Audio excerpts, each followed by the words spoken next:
Hi, അസ്സലാമു അലൈക്കും. Easy and tasty ആയിട്ടൊരു ബനാന കട്ട്ലേറ്റ് റെഡിയാക്കുന്ന വീഡിയോ ആണെന്ന് ഷെയർ ചെയ്യുന്നത്. വീഡിയോ ഇഷ്ടമാണെന്നുണ്ടെങ്കിൽ ലൈക്ക് ചെയ്യാനും ഷെയർ ചെയ്യാനും കമൻറ്റ് ചെയ്യാനും മറക്കരുത്. ഫസ്റ്റ് ടൈം കാണുന്നവർ സബ്സ്ക്രൈബ് ചെയ്ത് സപ്പോർട്ട് ചെയ്യാനും മറക്കരുത്. ഈസി ആയിട്ട് ഉന്നക്കായ ഉണ്ടാക്കിയെടുക്കാനുള്ള ഒരു മെത്തേഡ് ഞാൻ മുമ്പ് വീഡിയോ അപ്ലോഡ് ചെയ്തിട്ടുണ്ട്. കാണാത്തവരുണ്ടെങ്കിൽ ഞാൻ ലിങ്ക് ഡിസ്ക്രിപ്ഷനിൽ കൊടുക്കുക, കണ്ടു നോക്കാം കേട്ടോ. അപ്പോൾ ഞാൻ പഴക്കം നന്നായിട്ട് തന്നെ അപ്പോൾ ഒരു ഫോർക്ക് ചുടച്ചെടുക്കുകയാണ്. അപ്പോൾ ഇതിൻ്റെ ഒരു ഫില്ലിങ്ങിലേക്ക് ഞാനിന്ന് ചേർക്കുന്നത് മുട്ടയും തേങ്ങയും കൂടെ ഫില്ല് ചെയ്ത് റെഡിയാക്കി വെച്ചാണ്. അപ്പോൾ ഈ ഒരു കളർ വന്നത് എന്താണെന്ന് വെച്ചാൽ ഈ ഒരു കോക്കനട്ട് ഷുഗറിൻ്റെ ഗ്രാനുവൽഡ് ആയിട്ടുള്ള, അപ്പോൾ ഞാനിത് സ്റ്റോറിൽ പോയ സമയത്ത് അവിടെ കണ്ടതായിരുന്നു.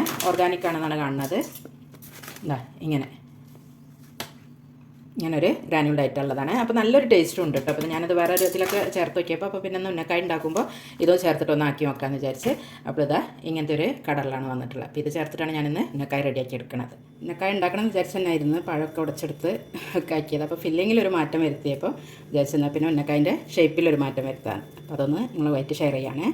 ജസ്റ്റ് ഒന്നുമില്ല, ഇങ്ങനെ പരത്തിയെടുത്ത് മാഷാഅല്ലാഹ് നല്ല പഴം കേട്ടോ. അതുകൊണ്ട് തന്നെ നല്ല ഇതിൽ ചെയ്തെടുക്കാൻ പറ്റുന്നുണ്ട്. പിന്നെ ഞാൻ മുമ്പ് ഷെയർ ചെയ്തേക്കണല്ലോ ആ ഒരു ഉന്നക്കായൻ്റെ ആ ഒരു ഈസി ആയിട്ട് റെഡിയാക്കി എടുക്കാൻ പറ്റിയ അതൊന്ന് നിങ്ങൾ കണ്ടു നോക്കുക ലിങ്കിൽ കയറിയിട്ട്. പിന്നെ പെട്ടെന്ന് തന്നെ ഏത് അത്ര പഴുത്ത പഴമാണെങ്കിലും ഒക്കെ ആണെങ്കിലും നമുക്ക് നല്ല ഈസി ആയിട്ട് തന്നെ ഉന്നക്കായ റെഡിയാക്കി എടുക്കാൻ പറ്റും ഈ ഒരു മെത്തേഡിൽ ചെയ്താൽ. അപ്പം ഞാനൊന്ന് ഉരുട്ടിയെടുത്ത് ഇന്നിപ്പോൾ ഒരു കട്ട്ലേറ്റിൻ്റെ ഷേപ്പ് ആക്കിയെടുത്ത്. ഞാൻ പറഞ്ഞില്ല പിന്നെ കൈ തന്നെ ആക്കണമെന്ന് വിചാരിച്ചായിരുന്നു. പിന്നെ ഫില്ലിങ്ങിലൊരു മാറ്റം വന്നപ്പോൾ എന്നാൽ പിന്നെ ഷേപ്പിലും കൂടെ ഒരു മാറ്റം ആവട്ടെ എന്ന് വിചാരിച്ചു. അപ്പോൾ ഇങ്ങനെ എല്ലാം ഉരുട്ടിയെടുത്തിട്ട് വരാം. അപ്പോൾ ഇവിടെ എല്ലാം കട്ട്ലേറ്റിൻ്റെ ഷേപ്പ് തന്നെ ഉരുട്ടിയെടുത്തിട്ടുണ്ട്. അപ്പോൾ അതുകൊണ്ട് തന്നെ ഞാൻ ഇനിയിപ്പോൾ അതൊരു എഗ്ഗിലും കൂടെ ഒന്ന് ഡിപ്പ് ചെയ്തിട്ടാണ് അത് ഫ്രൈ ചെയ്തെടുക്കണത്. അപ്പോൾ ഏതായാലും കട്ട്ലേറ്റിൻ്റെ ഷേപ്പൊക്കെ തന്നെ ആയല്ലോ, പിന്നെ ആ ഒരു കട്ട്ലേറ്റിൻ്റെ ടേസ്റ്റ് തന്നെ ആയിക്കോട്ടെ എന്ന് വിചാരിച്ച് നന്നായിട്ട് ഇതൊന്ന് ബീറ്റ് ചെയ്തെടുക്കുക.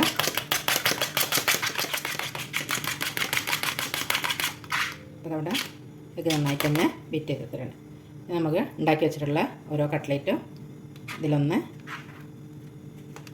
എഗ്ഗിൽ ജസ്റ്റ് ഒന്ന് ഇട്ട് കൊടുത്ത് അപ്പോൾ ഞാൻ അവിടെ ബ്രെഡ് ക്രംസ് എടുത്ത് വെച്ചിട്ടുണ്ട്, അതിലേക്ക് ഇട്ട് കൊടുക്കുക.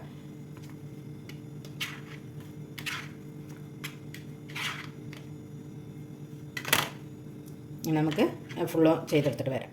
അപ്പോൾ ഇവിടെ നമ്മൾ ഫുള്ള് ബ്രെഡ് ക്രംസിലേക്ക് ഇട്ടിട്ടുണ്ട്. ഇനി ഒന്ന് ബ്രെഡ് ക്രംസ് കൊണ്ടൊന്നത് കോട്ട് ചെയ്തെടുക്കാം.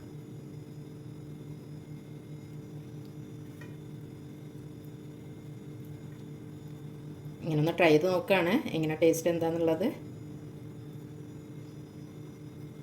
എങ്കിലും കൂടെ ഒന്ന് ഇത് ചെയ്തെടുക്കുമ്പോൾ ഒന്നും കൂടെ ഒന്ന് നല്ലോണം ഷേപ്പായി നിന്നോളൂ.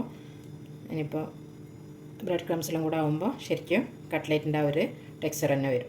അപ്പോൾ ഫുള്ള് ഞാൻ ബ്രെഡിലൊക്കെ നല്ലോണം കവർ ചെയ്തെടുത്തിട്ടുണ്ട്. പിന്നെ ഡബിൾ കോട്ടിംഗ് ഒക്കെ വേണമെങ്കിൽ അങ്ങനെയും ചെയ്യാം കേട്ടോ. ഇതിപ്പോൾ അതിൻ്റെ ഒന്നും ആവശ്യമില്ല, കറക്റ്റ് ആ ഒരു കട്ട്ലേറ്റിൻ്റെ ടെക്സ്ചറിൽ തന്നെ വന്നിട്ടുണ്ട്. അങ്ങനെ നമ്മൾ ഉന്നക്കായൊക്കെ ഇപ്പോൾ കട്ട്ലേറ്റായി മാറി. ഇനിയിപ്പോൾ നമുക്കതൊന്ന് ഫ്രൈ ചെയ്തെടുത്തിട്ട് വരാം. അപ്പോൾ ഫ്രൈ ചെയ്തെടുക്കാനായിട്ട് ഞാൻ വെളിച്ചെണ്ണയാണ് ചൂടാക്കി എടുത്തിട്ടുള്ളത്. അപ്പോൾ ഒരു ബനാന സ്നാക്കൊക്കെ ആയതുകൊണ്ട് തന്നെ വെളിച്ചെണ്ണയിൽ ചെയ്യുമ്പോൾ ആയിരിക്കും കുറച്ചും കൂടെ ടേസ്റ്റ്. കാരണം നമ്മൾ ഉന്നക്കായൊക്കെ ചെയ്യുമ്പോൾ അങ്ങനെയാണ് ചെയ്യുന്നത്.